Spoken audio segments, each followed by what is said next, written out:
जयराम जी और ये लोग ये सोच रहे हैं कि इसको लेके कांग्रेस में कोई प्रॉब्लम है। ये उनकी गलत सोच है। कांग्रेस की सरकार बिल्कुल मजबूत है और मजबूती के साथ काम कर रही है। ठाकुर सुखविंदर सिंह सुक्खू जी की अध्यक्षता में सरकार फैसले ले रही है जो जनता के हित में, प्रदेश के हित में। लगातार आज भी आप बात करें तो 2 दिन लगातार कैबिनेट मीटिंग्स हैं। आप समझें, जब कैबिनेट मीटिंग का मतलब है कि जो कुछ फैसले हो रहे हैं और जो सोच थी व्यवस्था परिवर्तन की, चीज़ों को बदलने की, प्रदेश हित में, जनता के हित में, उन चीज़ों से मजबूती से हमारी सरकार आगे बढ़ रही है। जहाँ तक सवाल किया माननीय ठाकुर जयराम जी ने कि कांग्रेस के अंदर सब कुछ ठीक नहीं है, मैं समझता हूँ कि इस वक्त उनको अपनी पार्टी के अंदर जिस तरह की परिस्थितियाँ हैं वहाँ चिंता का विषय है। आप समझें कि भाजपा में इस वक्त 4 से 5 ग्रुप काम कर रहे हैं और कोई भी ऐसा आदमी नहीं है जो दूसरे स्टेट लीडरशिप को मान रहे हो।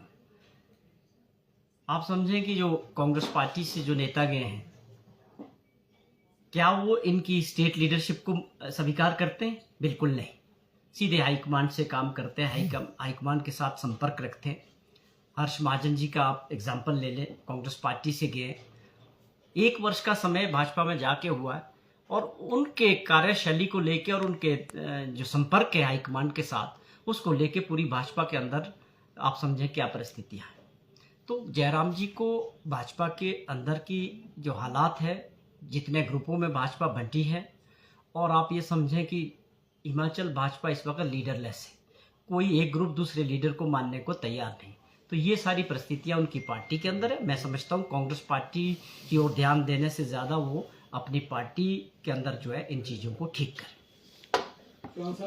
भाजपा के जो प्रदेश अध्यक्ष है उन्होंने भी इसी चीज को दोहराया कि जो आपसी लड़ाई है उससे जो विकास का, जो हिमाचल प्रदेश का विकास है वो ठप हो चुका है।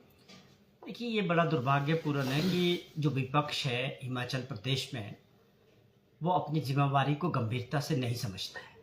वो केवल इस बात में मजा लेते हैं कि कांग्रेस पार्टी में और कांग्रेस सरकार में क्या चल रहा है, जबकि उनको गंभीरता से अपने काम को समझना है। लोगों के प्रति उनकी जो जिम्मेवारी है, जवाबदेही है, या वो 2 साल से अधिक का समय हो गया, विपक्ष ये बता दें कि कब वो प्रदेश के मुद्दों को लेके और जनता के मुद्दों को लेके सरकार के साथ खड़े हुए, या कोई ऐसा सुझाव जनहित में कोई उन्होंने सरकार को दिया। ये बहुत दुर्भाग्यपूर्ण है।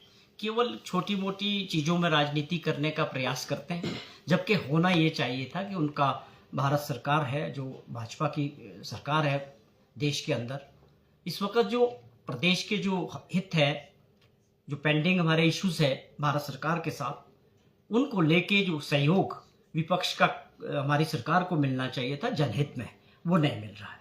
उसके अलावा जितने लोग मेंबर ऑफ पार्लियामेंट्स हैं, चाहे वो लोकसभा के अंदर है चाहे राज्यसभा के अंदर है, वो भाजपा के हैं।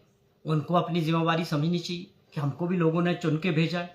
हाँ, तुम्हारी क्या कारगुजारी है 2 साल की, आप भी अपना लेखा जोखा हिमाचल की जनता के सामने रखें कि आपने किन मुद्दों को लेके नरेंद्र मोदी जी से बात की, या पार्लियामेंट में आपने कौन से मुद्दे उठाए, या हमारा जो देनदारियां हैं, जो हमारे भारत सरकार की तरफ जो हक बनते हैं।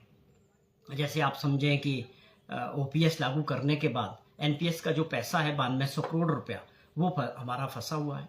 ये आपदा के समय का 10,000 करोड़ के करीब जो हमारा पैसा भारत सरकार की तरफ है, जिसके लिए भारत सरकार से टीमें आई थी, उन्होंने उसको सब कुछ अपने आप देखा और हमने उसके सारे जो है कागज़ भारत सरकार को दिए।